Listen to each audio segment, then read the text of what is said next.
Parashat Miketz.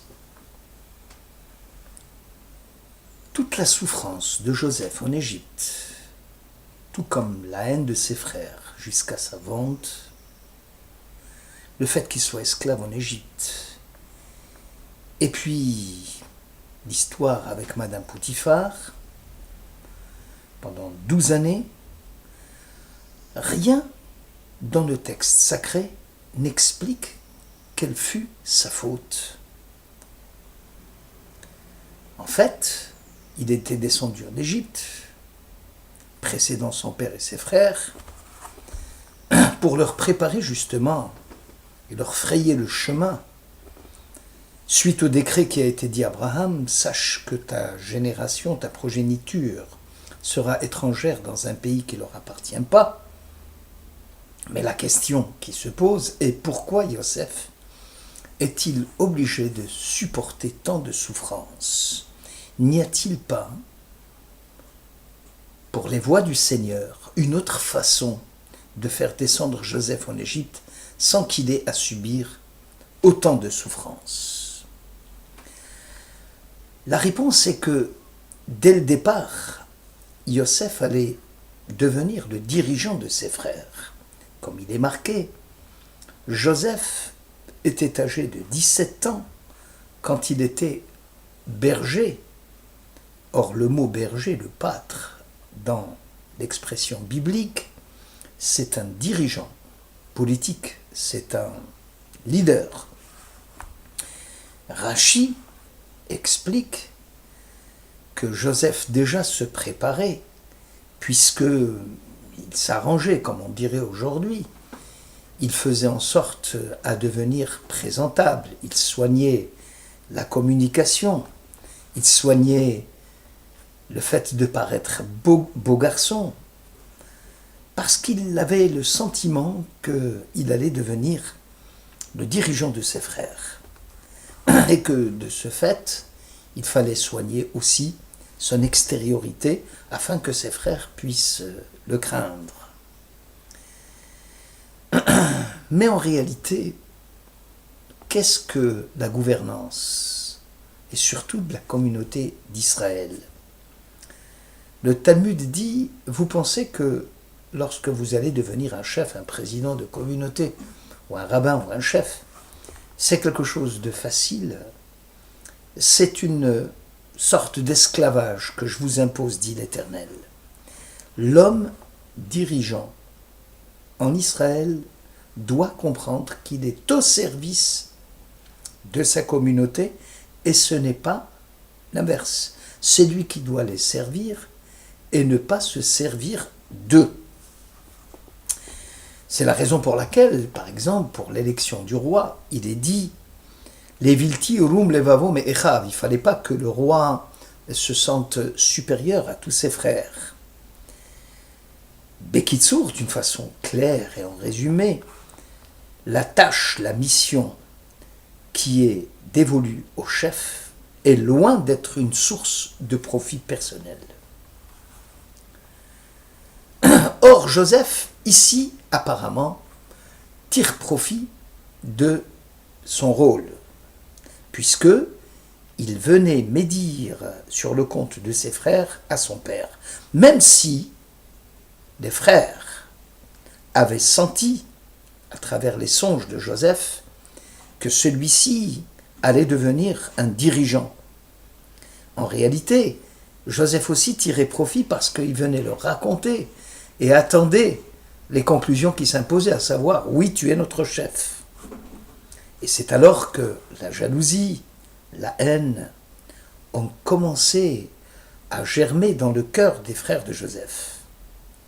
Parce qu'ils avaient l'impression que Joseph voulait les chasser du droit d'accession aussi au rang de fils dignes d'être l'héritier de leur père.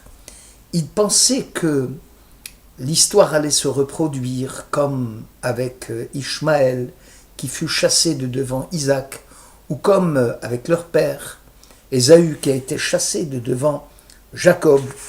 Et eux, surtout, ne voulaient pas être chassé de faire partie du clan d'Israël.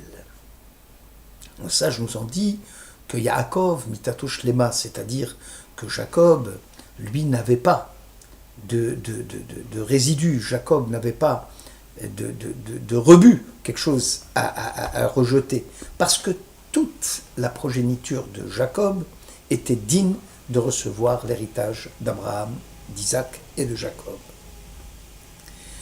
Or, dans la conduite de Joseph, tout laissait penser qu'il se sentait comme étant le fils unique, celui qui allait construire la maison d'Israël, et donc chasser les autres de l'héritage de leur père.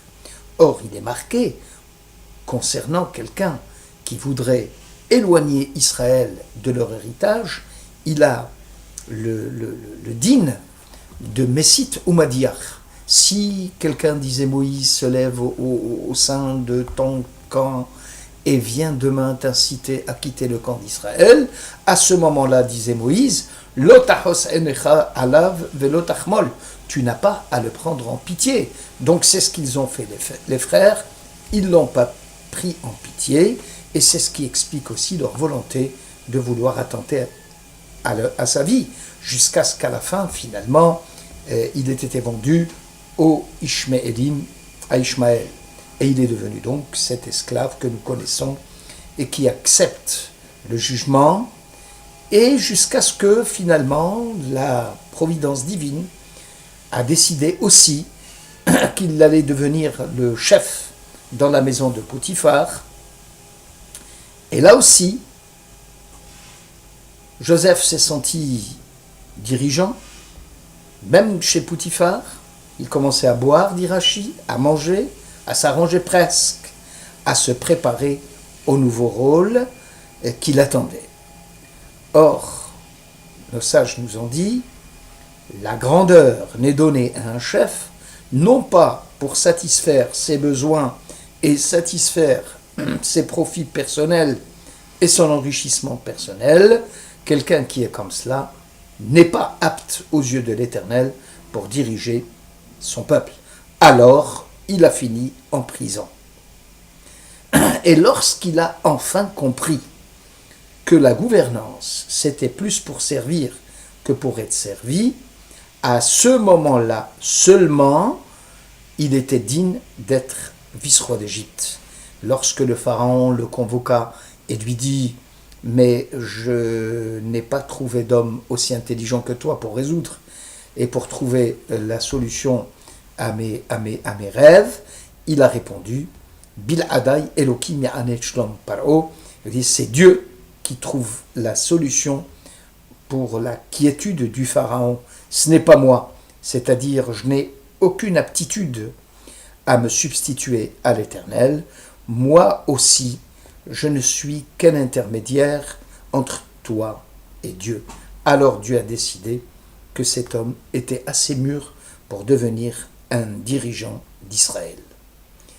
Et c'est pourquoi le pharaon lui dit « Eh bien, j'ai vu que tu étais capable de devenir un chef en Égypte. » Il a enlevé à ce moment-là sa bague pour lui dire « Moi, le pharaon, je te nomme vice-roi d'Égypte. Aucun homme ne pourra lever sa main ou son pied, c'est-à-dire aucun homme ne pourra dire quoi que ce soit te concernant. » Si toi, Joseph, tu as compris que toute la gouvernance, ce n'est qu'une question d'être au service des autres, alors tu mérites d'être vice-roi d'Égypte. Et le texte de Miketz commence ainsi, ce fut au bout de 2 ans, et voici que Pharaon eut un songe. La chronologie des 2 années est difficile à suivre. 2 années par rapport à quoi? Et en relation avec quel événement important? Aussi les sages vont s'empresser dans le Midrash Rabbah de mentionner que Joseph aura à subir 2 années d'emprisonnement supplémentaire pour avoir placé sa confiance dans l'homme, en l'occurrence le maître Échanson, oubliant ainsi la parole du prophète Jérémie 17.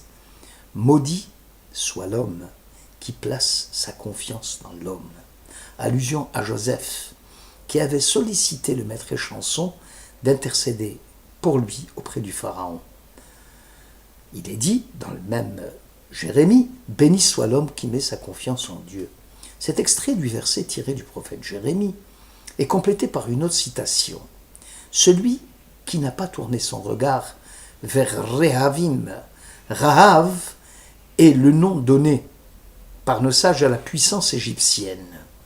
Il serait difficile d'admettre que le Saint, béni soit-il, va décréter 2 années de souffrance supplémentaires sur le simple fait que Joseph a placé sa confiance dans le ministre du Pharaon, alors que pendant le long séjour du peuple juif en Égypte, l'attitude de Dieu a été au contraire de hâter la rédemption du peuple, puisque le mot ketz, équivalent en guématria, si je considère que chaque lettre a une valeur numérique, a 190 années, qui est la durée exacte de l'exil en Égypte.